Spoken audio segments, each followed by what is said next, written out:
नमस्कार, आप देख रहे हैं हमारा खास कार्यक्रम खबर देश से। मैं हूं आपके साथ शिल्पा। साइबर क्राइम ये एक ऐसा शब्द है जिसने लोगों की रातों की नींद और दिन का चैन छीना हुआ है। इंटरनेट की मदद से हैकर्स न सिर्फ लोगों का डेटा और इंफॉर्मेशन चुरा रहे हैं, साथ ही बैंक अकाउंट्स तक उनके खाली करते जा रहे हैं। साइबर क्राइम के बारे में आज भी कई लोग जानते ही नहीं। यही वजह है कि फोन पर आए एक SMS, व्हाट्सएप पर मिले मैसेज या फिर सोशल मीडिया प्लेटफॉर्म के एक लिंक पर क्लिक करते ही सारा काम बिगड़ जाता है और साइबर ठगों का काम सुधर जाता है। यही कहा जाए उनकी लॉटरी लग जाती है। साइबर क्राइम पर इलाहाबाद हाईकोर्ट भी सख्त है। कोर्ट ने कहा है कि साइबर ठग दीमक की तरह पूरे देश को चाटते जा रहे हैं। कोर्ट ने केंद्र सरकार, रिजर्व बैंक, राज्य सरकार को नोटिस जारी करते हुए पूछा है कि ईमानदार नागरिकों की गाढ़ी कमाई साइबर ठगी से कैसे सुरक्षित हो सकती है। कोर्ट ने सरकार से पूछा, बैंक और पुलिस की जिम्मेदारी क्या है, ये कब तय होगी, क्या तय नहीं होनी चाहिए और अब नहीं तो आखिरकार कब?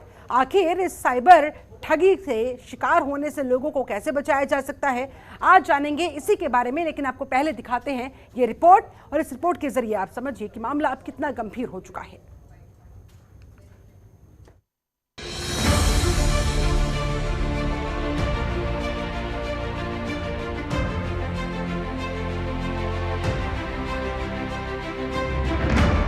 साइबर ठगों के देश भर में फैले मायाजाल पर इलाहाबाद हाईकोर्ट सख्त है। इलाहाबाद हाईकोर्ट ने कहा है कि साइबर ठग दीमक की तरह पूरे देश को चाट रहे हैं, देश की आर्थिक स्थिति को कमजोर कर रहे हैं। साइबर ठगी का शिकार हुए लोगों का पैसा न डूबे, इसकी जवाबदेही तय की जानी जरूरी है। कोर्ट ने केंद्र सरकार, रिजर्व बैंक और राज्य सरकार को नोटिस जारी कर पूछा है कि ईमानदार नागरिकों की गाढ़ी कमाई साइबर ठगी से कैसे सुरक्षित हो सकती है। कोर्ट ने कहा है, बैंक और पुलिस की जिम्मेदारी तय की जानी चाहिए। कोर्ट ने डीजीपी कार्यालय, लखनऊ SP क्राइम और निरीक्षक साइबर क्राइम प्रयागराज से प्रदेश और प्रयागराज में 1 लाख से अधिक साइबर ठगी के दर्ज अपराधों और उनकी स्थिति की जानकारी मांगी थी। अधिकारियों की ओर से दाखिल हलफनामे में संतोषजनक जानकारी नहीं दी जा सकी। कोर्ट ने कहा, इससे लगता है बैंक और पुलिस दोनों गंभीर नहीं है।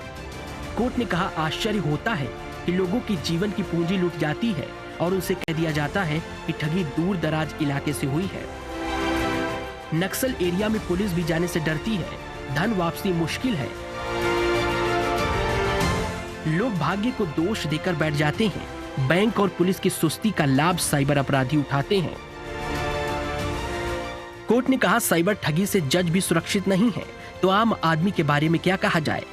राज्य सरकार को ठगी रोकने के लिए बैंक और पुलिस की जवाबदेही तय करनी चाहिए। एक पूर्व जज से 1 लाख रुपए की ठगी हुई है। ठग गिरोह के तौर पर काम करते हैं। वो शादी आदि के लिए जमा पैसे निकाल ले जाते हैं, लोगों के अरमानों पर पानी फेर देते हैं।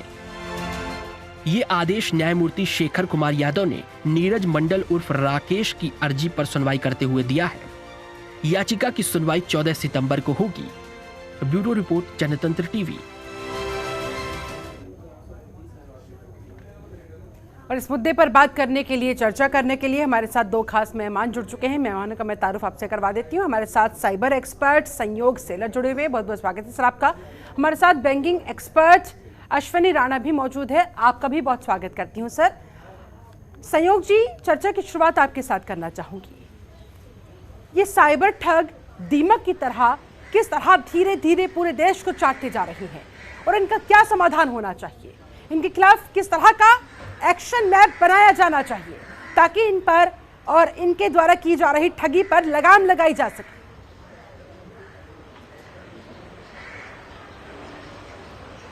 जी, इसके लिए जैसे कि अभी इंडिया जो डिजिटलाइजेशन की तरफ से बढ़ते जा रहा है, तो उसी तरह जब कोई साइबर रिलेटेड कोई क्राइम होता है तो उस क्राइम को हैंडल करने के लिए कोई ऐसी इतनी बड़ी स्पेशल टीम नहीं है इंडिया के पास। जैसे कि अगर हम लोग अपने साथ कोई वारदात होता है किसी भी आम आदमी के साथ, तो उसे कहाँ पे जाना है, क्या कंप्लेंट करना है, तो ये जो साइबर सेल जो रहता है हर एरिया के जो पुलिस स्टेशन रहते हैं, तो उसमें उतने जो ऑफिसर उतने काबिल नहीं होते कि वो कोई भी जड़ तक पहुंच सकते हैं। तो उसके लिए टेक्नोलॉजी जिस तरह से डिजिटलाइजेशन मूव हो रहा है, उसी तरह जो हमारे ऑफिसर्स जो अपॉइंट हो रहे हैं साइबर सेल में, उसी तरह उनका नॉलेज भी उतना ही होना चाहिए जो जिस तरह से क्राइम होता है रिलेट टू साइबर, तो वो उस अंजाम तक पहुंच सकते हैं।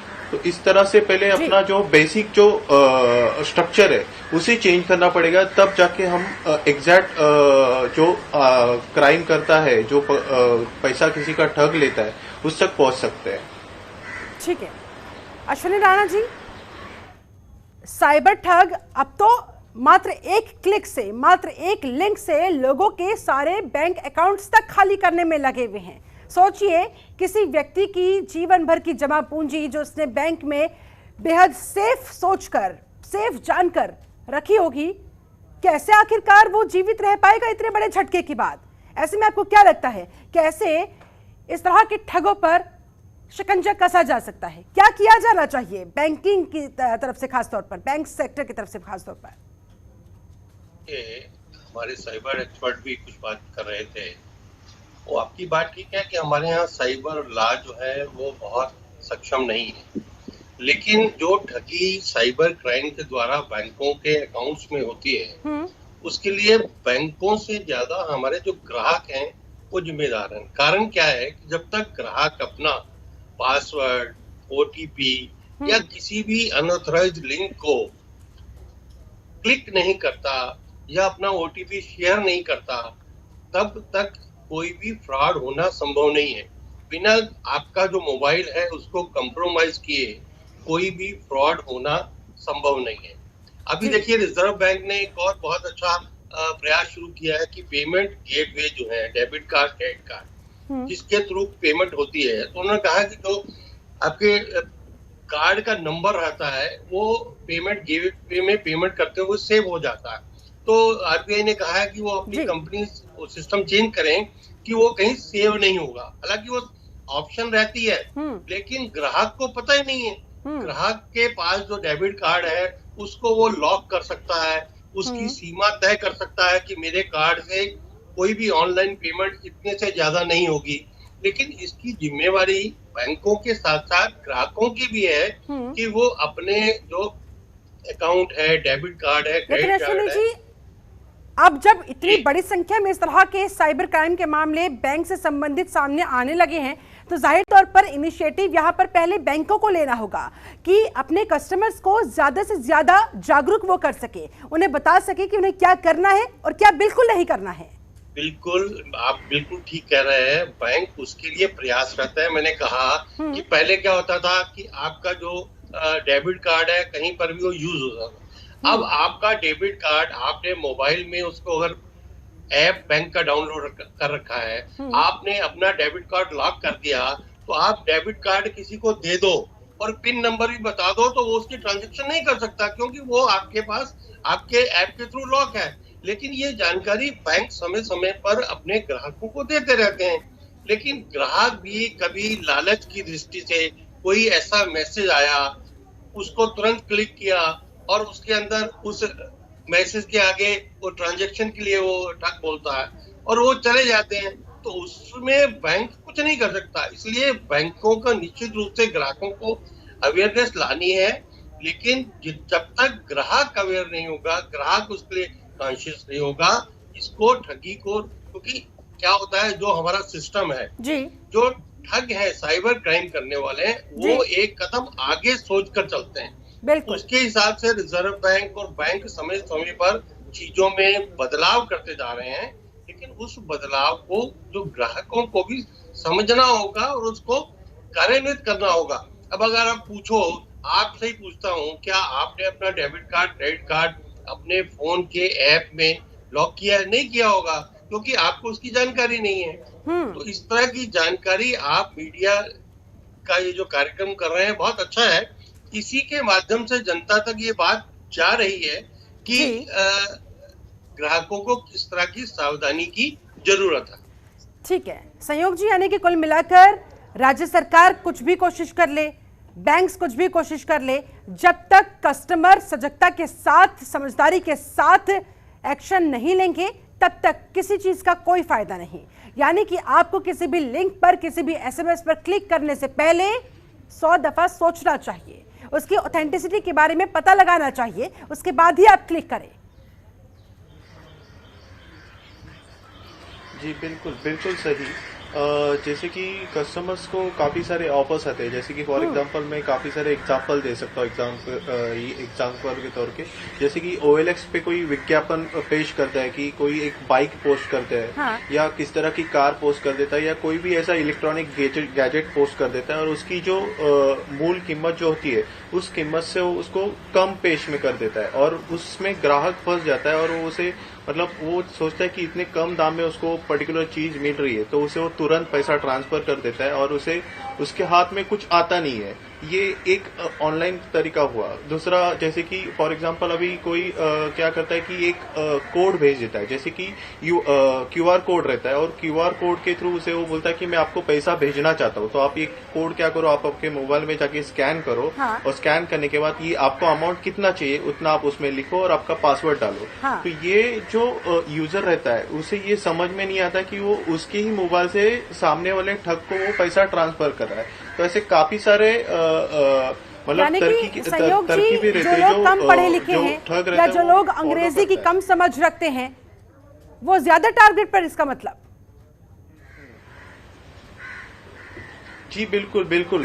हम लोग डिजिटलाइजेशन की तरफ तो मूव हो चुके हैं, लेकिन जो डिजिटलाइजेशन जो प्लेटफॉर्म यूज करने वाले हैं, जितने अपने अगर हम लोग पॉसिबिलिटीज देखते हैं, अगर अभी तक हम लोग का जो देश है सिर्फ वो पढ़ाई में अगर देखेंगे तो सारे उतने साक्षर लोग नहीं है। तो अगर हम लोग वो देखेंगे वो रेशियो डिजिटलाइजेशन प्लेटफॉर्म यूज करने का, वो भी काफी सारा कम है। तो इवन अगर हम लोग देखेंगे ATM में अगर पैसा निकालने के लिए कोई जाता है, तो अगर उसे नॉलेज नहीं रहता है तो वो किसी के हाथ में कार्ड देता है, उसे बोलता है कि मेरा पैसा निकाल के दो। हेल्प लेने की तो कोशिश करता अगर है। जैसे अश्विन राणा जी सर ने बताया कि ऐप में कोई प्रोविजन रहता है जिसके थ्रू डेबिट कार्ड हम लोग ब्लॉक कर सकते हैं, बट ये जो ब्लॉक करने का भी नॉलेज उस कस्टमर को होना चाहिए, तब वो जाके उसे उस फ्यूचर का यूटिलाइजेशन कर सकता है। उसी के साथ बैंक ने, RBI ने काफी सारे प्रोविजंस अलाउ किए, जैसे कि आप वर्चुअल अकाउंट क्रिएट कर सकते हैं। उस वर्चुअल अकाउंट के थ्रू आप सर्टेन लिमिट रख सकते हैं, मतलब आपका जो एक्चुअल अकाउंट है उस अकाउंट के अलावा आप एक वर्चुअल अकाउंट क्रिएट कर सकते हैं। उस वर्चुअल अकाउंट से आप मतलब मान लो अपने वर्चुअल अकाउंट में 3000 करेंसी रख दी, तो उस वर्चुअल अकाउंट के डेबिट कार्ड से अगर आप कोई भी ट्रांजैक्शन करते हैं तो मैक्सिमम आपका लॉस जो होने वाला है, अगर कोई कार्ड उसका नंबर चोरी कर लेता है तो उसमें 3000 रुपीज का उसका लॉस हो सकता है। तो इस तरह से भी आप उस पर्टिकुलर अवॉइड कर सकते हैं। अगर आपके साथ कोई ऐसा ठग चाहता है कि कोई चोरी करना चाहता है आपके अकाउंट से, तो एक आप वर्चुअल अकाउंट अवॉइड करने के लिए ऐसे सिचुएशन को, ऐसे मैसेजेस को, ऐसे लिंक्स को आपको नॉलेज की आवश्यकता है। लेकिन अश्विनी जी, अगर बैंक की तरफ से ही फोन आने लगे, कहने लगे कि भाई हम तो बैंक की फला ब्रांच से बात कर रहे हैं और आपकी इन डिटेल्स की हमें आवश्यकता है, तुरंत आवश्यकता है, वरना आपका कार्ड ब्लॉक हो जाएगा, जो कुछ सीधे लोग होते हैं वो फंस जाते हैं। ऐसे में आप लोगों को क्या समझाना चाहेंगे? कैसे उन्हें ऐसे फोन कॉल्स के साथ डील करना चाहिए?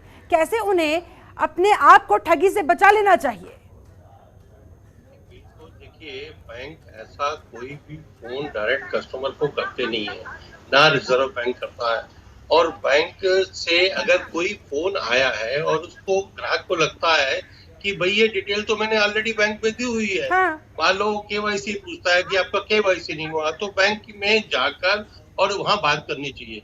फोन पर कोई भी ट्रांजैक्शन, कई लोग क्या करते हैं, अपने मोबाइल फोन के अंदर ही आप अपना पासवर्ड और बाकी जो चीजें हैं, वो कार्ड की डिटेल, ये सब सेव कर लेते हैं। वो भी करना ठीक नहीं है, क्योंकि आपने कभी भी कोई गलती से कोई वेबसाइट को किसी को यूज किया तो उस वेबसाइट के थ्रू आपका सारा वो जो डिटेल है बैंक की, वो हैकर के पास चली जाएगी। तो मेरा यही कहना है कि भाई हम जो भी मोबाइल जिसमें बैंक की डिटेल है उसको बाकी किसी भी और गतिविधियों के लिए यूज ना करें। गलती कस्टमर के उससे ही होती है। और बैंक से अगर कोई मेल आती है तो उसको चेक करना है कि मेल वाकई बैंक से आई है, तो सीधा उसका जो आईडी है मेल का, उसको देखना है कि क्या वाकई वो बैंक की जो आईडी है उसी के साथ है।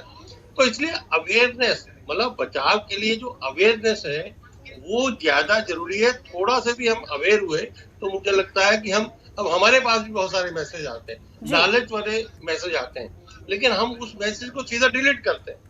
तो कारण क्या है कि भाई थोड़ा सा लालच जो है वो हमारी सारी जमा पूंजी को जो है वो नुकसान उठा सकता है। एक तो लालच नहीं करना, दूसरा बैंक से कोई भी फोन आया है तो फोन पर कोई डिटेल देनी नहीं है, बैंक में जाकर ही बात करके और जो डॉक्यूमेंट्स यानी कि देने अश्विनी जी, गलती की गुंजाइश वहीं पर हो जाएगी जहां बैंक के बीच में और कस्टमर के बीच में कहीं ना कहीं एक कम्युनिकेशन गैप आ जाएगा। कम्युनिकेशन गैप कुछ नहीं है। देखिए बैंक आपको आपकी सारी जो अवेयरनेस है उसके लिए आपको बार बार बताता है, लेकिन हम लालच में फंसते हैं। बैंक तो नहीं कहता कि आप लालच में फंसिए।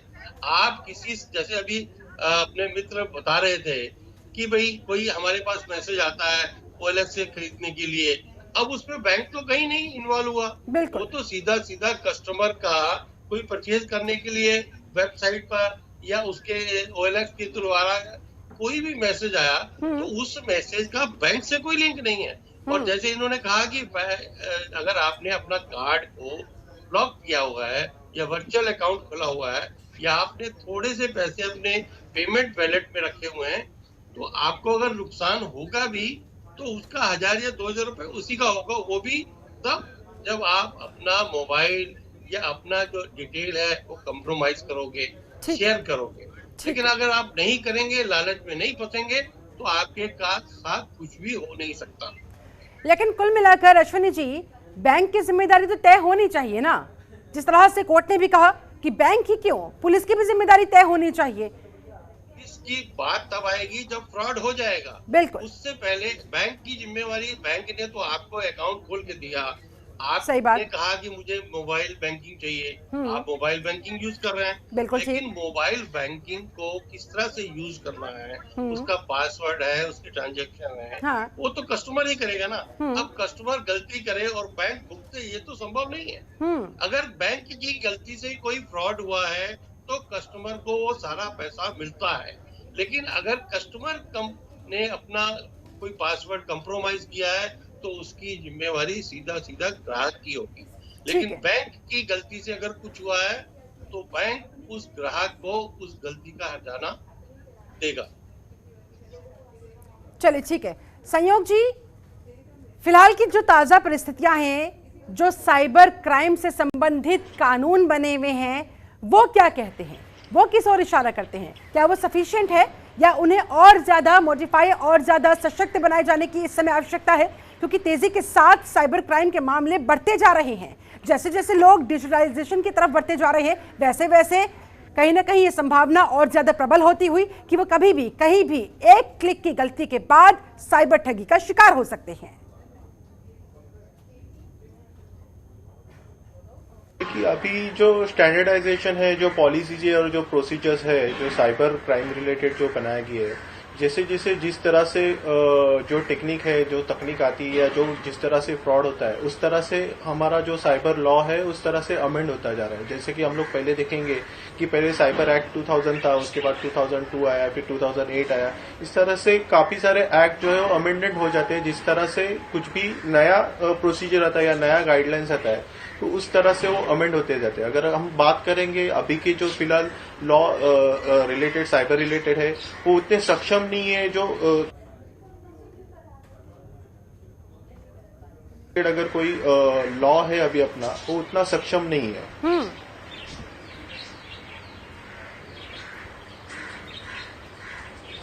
उसे सशक्त बनाए जाने की आवश्यकता है। ऐसे में संयोग जी, क्या ऐसा कुछ प्रोसीजर है, ऐसा कोई तरीका है कि अनवांटेड मैसेज को बिना देखे, बिना उसको ओपन करे, बिना उसको क्लिक किए हम उसे ब्लॉक कर सके, ताकि इस तरह के मैसेजेस हमारे पास आए ही ना, हमें आवश्यकता ही नहीं है, ना तो वो आएंगे, ना उनको देखेंगे, ना उन पर क्लिक होगा, ना साइबर ठगी के शिकार होंगे। Is this possible sir?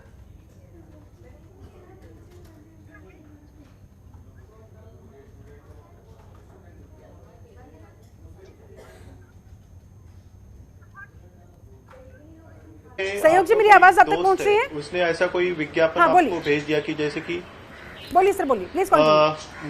हाँ, जैसे कि व्हाट्सएप के ग्रुप में कोई भी अगर दोस्त आपका कोई विज्ञापन भेज देता है, जैसे कि वर्क फ्रॉम होम का कोई लिंक भेज दिया, अमेजोन से वर्क फ्रॉम होम है और इसका इतना इतना आपको काम करने पे इतना इतना पैसा मिलने वाला है।